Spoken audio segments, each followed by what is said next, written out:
উপস্থিত আছেন সম্মানিত সাংবাদিক ভাই, সেটা ইলেকট্রনিক এবং প্রিন্ট মিডিয়া কিংবা ইউটিউব চ্যানেল। আল্লাহ তাআলার কাছে আমরা প্রথমেই শুকরিয়া আদায় করছি, আলহামদুলিল্লাহ বলে। রাসূলুল্লাহ সাল্লাল্লাহু আলাইহি ওয়াসাল্লামের উপর সবাই মিলে দরুদ পাঠ করে বলি সাল্লাল্লাহু আলাইহি ওয়াসাল্লাম। আমার কথা আল্লাহ যতদিন বাঁচিয়ে রেখেছেন আমি আপনাদের মাঝ থেকে চলতে চাই। সম্মানিত ভাইয়েরা, আপনাদের নিশ্চয় মনে আছে বাংলাদেশ স্বাধীন হয়েছিল ৭১ সালে। এরপরে বাংলাদেশের একদলীয় শাসন ব্যবস্থা কায়েম হয়েছিল।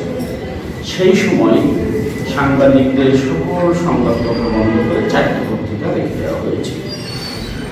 তো সাংবাদিকদের জন্য এটা একটা কালো অধ্যায়, আপনাদের মনে আছে। এই কালো অধ্যায়টা আমরা আবার কোনোদিন আসুক এটা আমরা চাই।